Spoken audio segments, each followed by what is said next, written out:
everyone. Welcome back to the CCO Follow podcast. This month, we're tackling the topic of Advent. And, we're talking about hope, faith, peace, and joy. And this week, week number 2, we're talking about faith.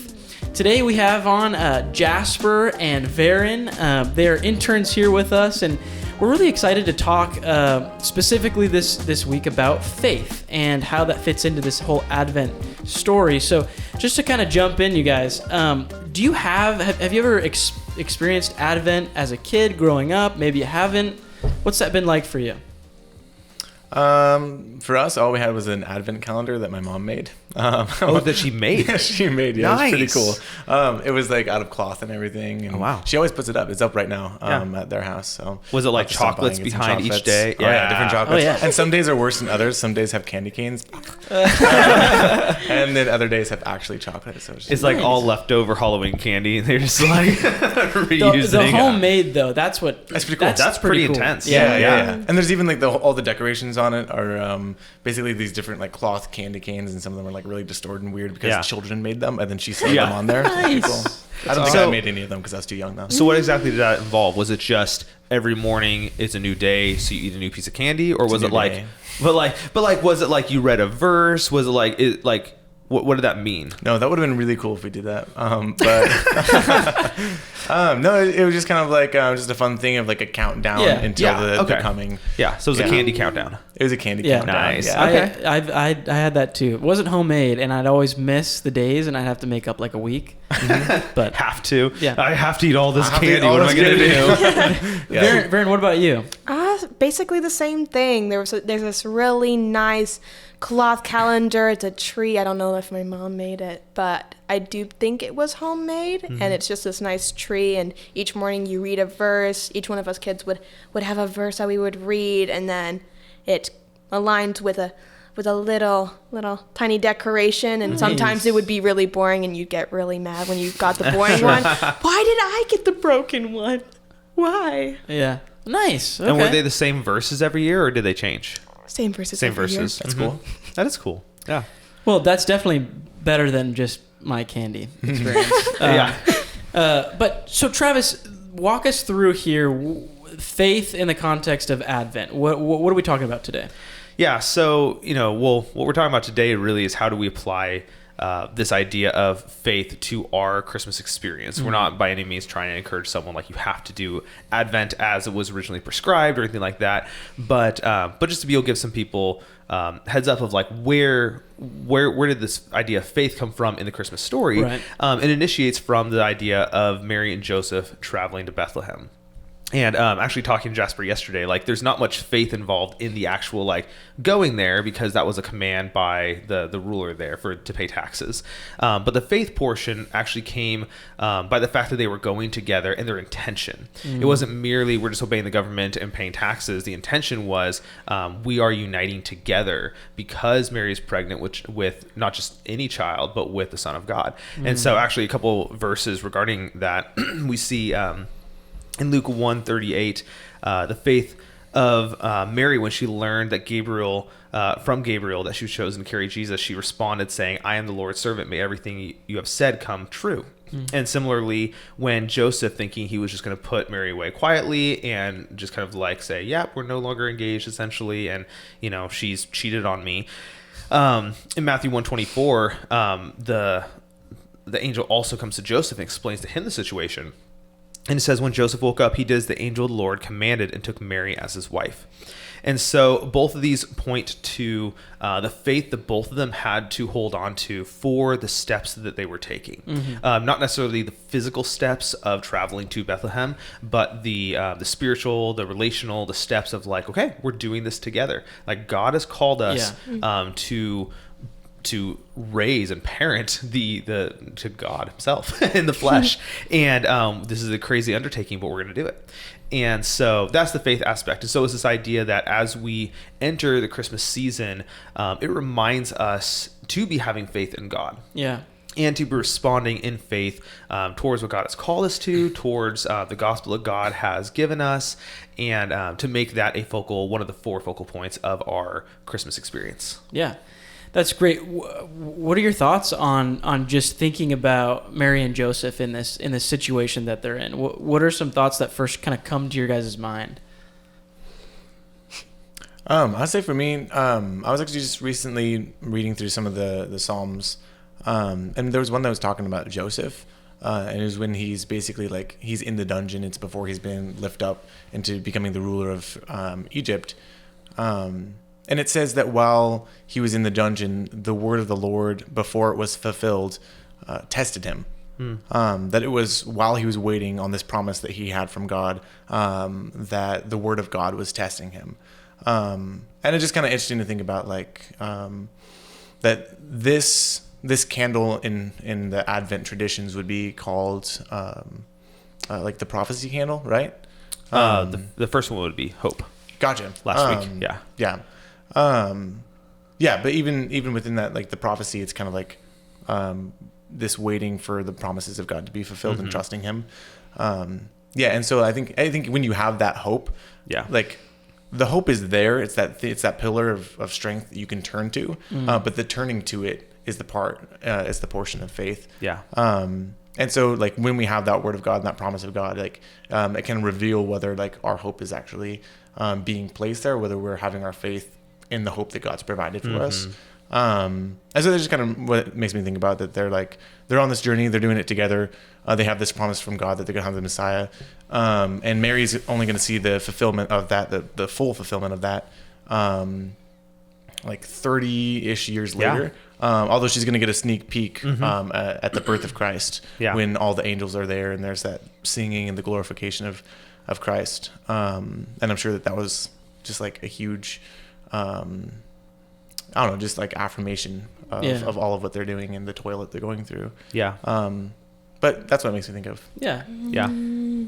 What about, like, how does reflecting on faith impact our hearts when we're thinking about, leading up to the Christmas season? So I know for me, when I think about Advent as a whole, it's always this, when Christmas comes around and you have so many other distractions of, what the season is all about. And, but for us, we know that the reason for the season is Jesus. And when I think about Advent as a whole, it's a way that helps kind of prepare my heart for just the overwhelming impact that Christ coming has in our lives. It's kind of the beginning of the greatest showcase of love that this universe has ever known. Yeah. And so to me, when I think specifically on faith, it's like, man, it takes a lot of faith to get to where we're at. And it took faith for Mary and Joseph, like you're saying, to decide, you know what? There's some crazy stuff happening and we have a big responsibility, but we're going to start this journey together.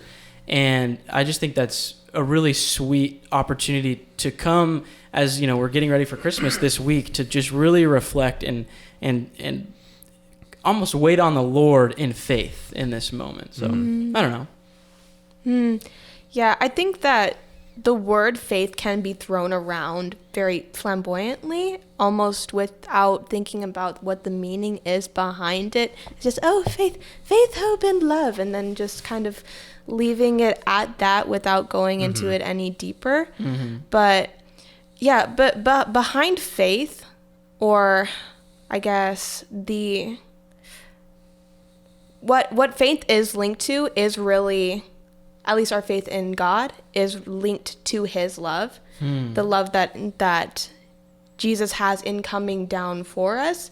So Mary and Joseph, Mary first and then Joseph, are having faith in God's love, that He is sending down His Son, that Jesus is coming down out of love. They're having faith in His love, and that's something that I think stands out the most to me. Yeah, that's a really good point. Yeah, I think out of the four, pillars of Advent, where you have hope, faith, peace, and joy, faith is the really responsive one.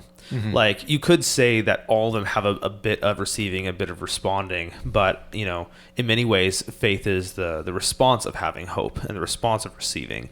And so it definitely makes me think about, it in the context of Christmas time, a lot of these Advent themes are like, okay, God is giving us peace during the season. He's giving us hope during the season. He's calling us to faith in this season. So it makes me kind of think about, okay, well, how am I acting out my faith during this season? Yeah. And that could be everything from what I do or don't buy my kids for Christmas to, who maybe we invite into our lives during this season, or maybe what conversations I may have with people, or just different ways that it's actually like, how is my faith being played out in Christmas season? Yeah.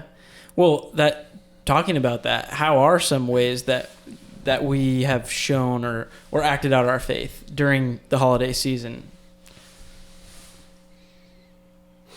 I think in my past, like as far as like just growing up goes, we had, I think maybe 1 or 2 times where we went out and helped out with like just volunteer work. And I think that's really good. I think that's a really good way to spend your holiday season, because that is a response thing. That's like, oh, I've received this hope, I've received this peace, I've received this joy, and I'm grateful for that, and I'm gonna go and like respond out of that. And it's a very like active thing that you can be a part of. And so yeah, but I would say like on a very, very base level, this intentionality, like you can do a lot of things and have that be an expression of your faith. I would say that's been lacking a lot from a lot of the Christmases that I've experienced, that just I haven't had for my own personal life a lot of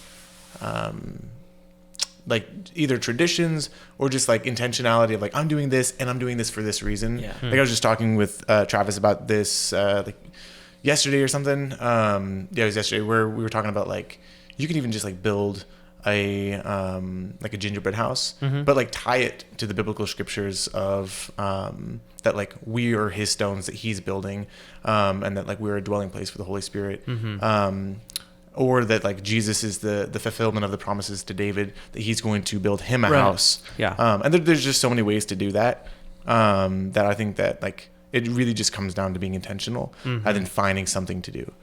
Yeah.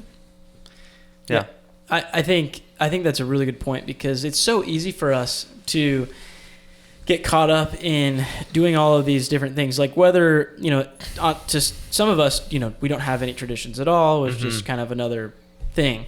But for many of us, we have all these different traditions, and we do those things. But how often are we doing them with that intentionality? Like thinking about, why am I doing this? And it could just be something, as simple and basic as, like you're saying, building a gingerbread house. That doesn't really have any context to it. But when you kind of have you have your opportunity to put the context in, it makes it so much more valuable, and it makes doing and celebrating, again, it puts Christ back into Christmas, and it kind of provides that. So I think that's a really cool way to do it, because there's so many things that we do. I think just in my life, one of my family's traditions is, I'm kind of split between both sides of my family. My wife's family lives in Colorado. My family lives here. And so every other Christmas we'll go to one or the other. But with my family, one of our traditions has always been, we'll go to the parade in Seattle, and we'll go kind of shopping and do all these things. And that, I remember for a long time, was like, I could not stand doing that. It was like, it was not fun. I don't like shopping. I didn't find that fun. And going up to Seattle, it's cold, many times it was just wet. But I think as I'm thinking back to those times, as I've grown older, I really cherished that, because it's like, I get to fellowship with my family. I get to spend time with them.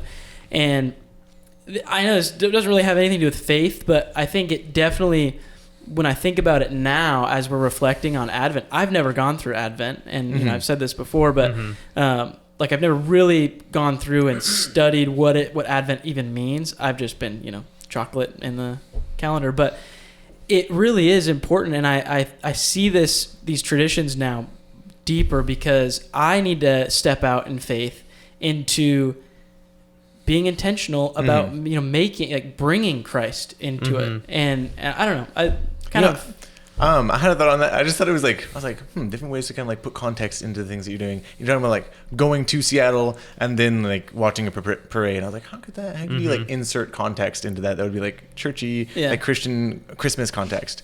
And I was like, it'd be kind of, like they made the trip to Bethlehem and then like Jesus arrived, like, there you go. And so like you're going to like Seattle, and then like you're like arrived. waiting for the parade to like pass by. Yeah. I don't know. I just kind of That's good. yeah. Go to all the hotels. Oh, there's no rooms. Yeah, right. yeah. That's funny. Still? Yeah. Do you guys reenact That's so today's Oh my Mary and goodness. That Joseph? would be really fun. But yeah, my family, we never really had traditions stuff like that, and I've actually been pretty adverse to traditions personally for different reasons. But I think one of the best things you can do, like you were talking about, like building gingerbread house, and like be like, well, what does this signify? Is if you do traditions, I think the best way probably you could do traditions is have it very simple. Yeah. When you have traditions that require days of prep and require there be very specific people and specific context, eventually it's not going to work.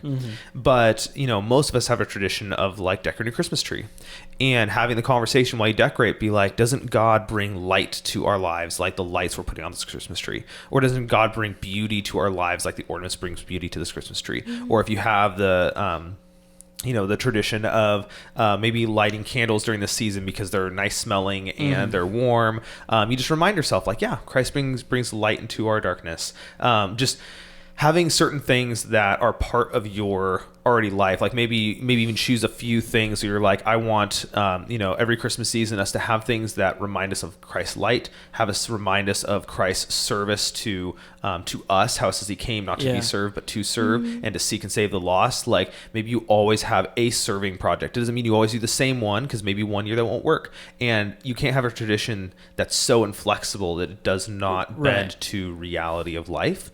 Man, that's a good way to have a tradition that's very Christ-centered, is you have these big ideas that are brought about in the Christmas season by Christ. And you have essentially a list of like, here's ways we can reflect that. What works in our context this year? Yeah.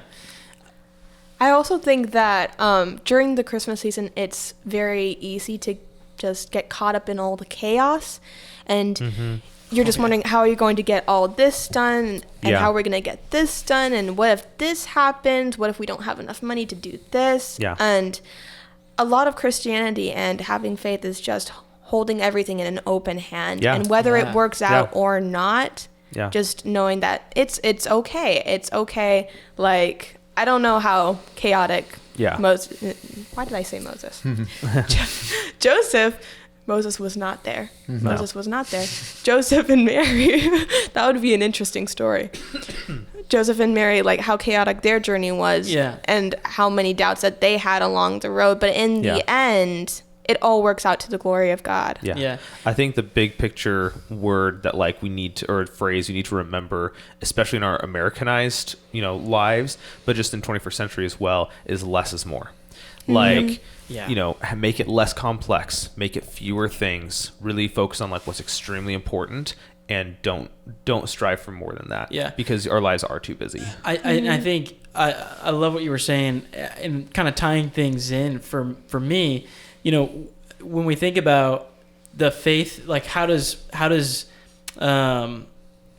can we see this lead up to Christmas, and how does it help build our faith? And what you're saying is like, it is like there's so much of the holidays and Christmas that honestly can bring a lot of chaos. It can bring a lot of, when families come together, sometimes families don't always get along. And and so I think in just my life and experience, that's always been kind of a struggle, is like, man, all these families together, it's like it's exhausting, but there's so much like that can actually help build our faith, instead of, I think the enemy wants to use that to just bring us down, but instead, like, we can say, okay, Lord, how, like, I think this is going to happen. I don't know how this is going to work, but I'm going to step out in faith and just be loving as much as I can. And I think what you were saying about,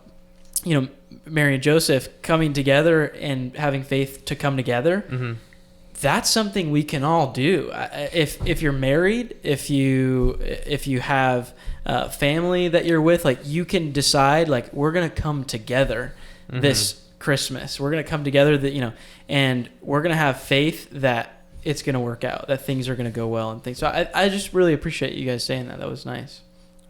Yeah. Okay, so Jasper, I'm curious, where has and maybe you're learning it this season, who knows? But how can the lead up, like what we were saying, to Christmas help to build, like, what are things that can help build your faith specifically? I was thinking about this in regard to, like, I feel like there's like two sides of it, where there's like the there's kind of like the hope that's provided for you, but there's the fact that it grows your faith, but also kind of like demands your faith in a sense, because there's the part of it where, like, Jesus comes and like he's fulfilling the prophecies that were prophesied throughout the Old Testament, and that there was huge expectation of the Messiah to come around when he did, because of the prophecies in Daniel, and so, like, the fact that Jesus was on time, the fact that, like, the Messiah came, like, God that totally never builds late. my faith, you know, and reflecting on that, but then remembering that, like, in the same way, or at least in a similar way, where they were waiting on Messiah, we're still waiting on Messiah. We're just waiting on his second coming and his return, and we're trusting him in the trials of life. And kind of like, oh gosh, I really loved what you were saying, where you're talking about like the difficulties of this time. Like, you get into the kind of like the rosy Christmas season, and you're like, oh, it's beautiful, and then, like, stuff kind of feels normal, and it feels like, oh yeah, it's like kind of still like chaotic and stuff. And I think that, like, it is a call to be basically like having your eyes fixed on the hope that's going to be revealed to you at the coming of Christ Jesus. That it's a call to do that. Not that we should only be doing that in this, like, Christmas season, but it's a call to do that every year in our life. And sometimes we just need yearly reminders to do that. And so, it is kind of the idea of, like, hey, like, life's still chaotic during this time. But where is my hope? Is my hope in the fact that things are going to go well and this Christmas is just going to be the best ever? Is that really where my hope's placed, or is my hope completely fixed on the salvation that's going to be revealed at the coming of Jesus? Well, that just kind of reminds me of, this really, like, Advent isn't just we're just waiting till Christmas. Advent is a reminder that we're also waiting for the second coming. We're waiting for him to come back. And when you think about, like, what you were saying is, like, that builds your faith that he came when he was supposed to, and like, so it kind of builds your faith because this life is chaotic, and we have faith that he's coming back, and it builds our faith because it's like, well, he's been faithful. He's been faithful before, and that helps to. So I like that you said that was cool. Yeah.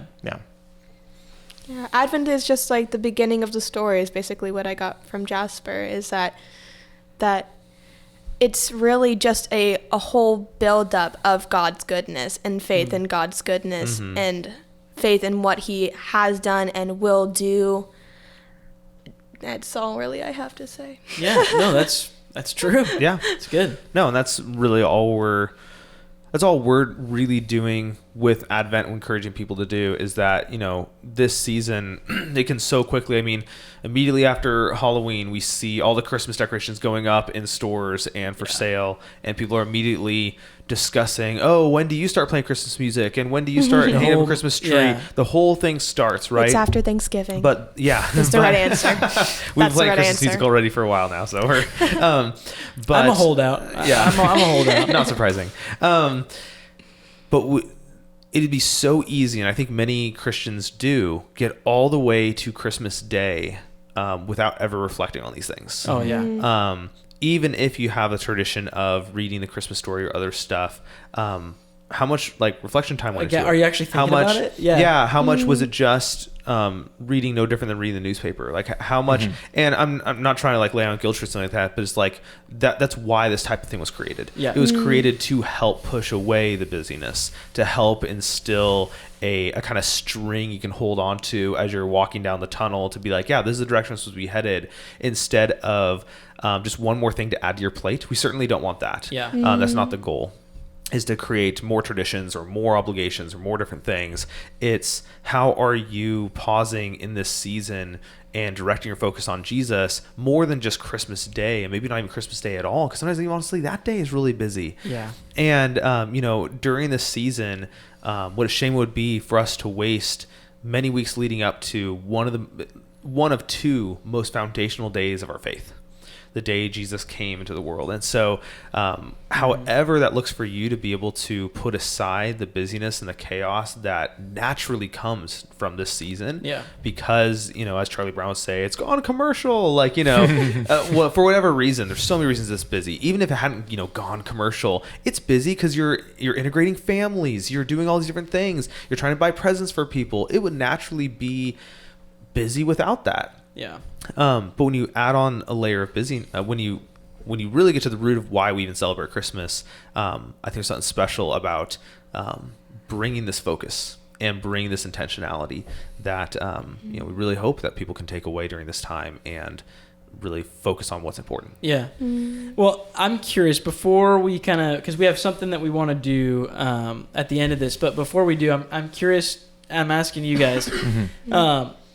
Going through Advent, now we're going through it as a church, and this is what we're talking about on the podcast. Do you guys think that you will continue to do Advent in future years? Like with our families kind of thing? Yeah. Or I think that Advent is pretty important. I don't know that it has to be the more traditional way of doing Advent, but just the reminding that Advent does, and the preparation of your heart that it that comes with it. Yeah. I think that is an important part, and I think that especially for my future family, that it would be important, and I do think that it should be a part of my family's lives. Nice. I think that's great. I think my response would be pretty much the same. As far as set in stone structures, especially the traditional structures, I'd kind of be like, take or leave it. But having the stuff that is a reminder and stuff that is pointing to Jesus and focusing our minds where it ought to be all the time, but using this season as just a yearly reminder. I think that's a really good idea, and having practical ways to do it. And that's one of the things I was talking with Travis about as well, is you can be like, all right, well, if it's just a reminder, then maybe I'll just remind myself, But when you have activities that you're participating in, and you're getting you're getting actively involved in something, that opens the door for it to not just be a reminder for you, but when you become active in something, you also become visible to other people. And it's kind of like the whole Old Testament thing of hey, what do those stones mean, Dad? And it's well, this is what they mean. This is why I'm doing this. And so it kind of is, it's just another tool for even sharing the gospel and sharing just the meaning of Christmas, is having those activities. I'm all for traditions, especially if they're Christ-centered and whatnot. So. Nice. Yeah. The physical, moving in physical space does something to our hearts. There's something about when you're praying standing up versus when you're praying kneeling down. There's something about when you're worshiping sitting down versus standing up versus hands raised. And there's something about not even just our physical body and posture, but also when there's physical representations in the real world that we help mold or help bring about in some way that's just different. Yeah. It's just different. And it solidifies in our mind more, it solidifies in our heart more, and it's just different than simply reminding yourself, oh, God is light, than lighting a candle and seeing light and reminding yourself God is light. Or, even, in some examples we already talked about, the actually serving people. There's something about Jesus came to serve and seek and save the lost, of which I am one. but there's something even more about reminding yourself that as you're going and serving someone in need. It's just very different. It hits you in a different level. It puts your faith in a different perspective, and it reminds you more of what God has done. I think for me, it's definitely helping me slow down. Having to go, as we're going through this, really having to focus on it's slowing me down, because oftentimes this has always been kind of a crux in my emotional life. Obviously, feelings and emotions are, they're whatever. They're fine. But I've always felt like the holidays just come and go, and I just don't feel the joy that they should give. Like Christmas is joyful not because of all these worldly things, but Christmas is joyful because, wow, God sent his son to die for me, and this is the beginning of that. This is the fulfillment of all of that. And so it's like, that's a joyful thing. That should give me joy. And so I think as we're going through it, I'm definitely going to continue, and I'm going to make this a tradition, because it helps me slow down. It helps me, it helps build my faith. So, yeah. So, okay. So now, Travis, who did we want to read? We want to read a couple verses. I'm fine with, it's just one verse. Yeah. I'm Okay. actually fine with anyone reading it if you guys would like to.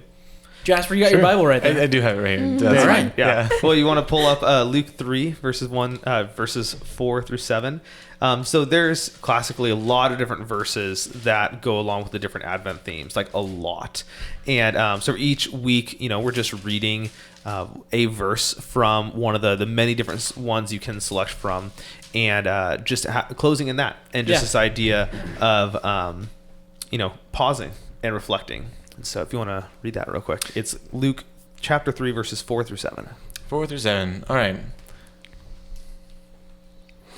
As it is written in the book of the words of Isaiah the prophet, the voice of one crying in the wilderness, make ready the way of the Lord, make his paths straight. Every ravine will be filled, and every mountain and hill will be brought low. The crooked will become straight, and the rough roads smooth, and all flesh will see the salvation of God. And 7 as well. Oh, maybe not. Okay. Yeah, I was thinking ending there. That was perfect. Cool. Yeah, I mean, that is obviously prophecy of John the Baptist and his coming. And at this point in the story, John the Baptist is already born. And God is beginning that process. And the people who are now experiencing what the prophets foretold of, they're now experiencing in faith, saying we're going to trust that God is doing what he always promised he was going to do. And just as they were in that moment trusting that this baby was the Messiah, and that years down the road he would actually save us from our sins and everything else, we are similarly at a time in between his two comings, and trusting that he is continuing to work.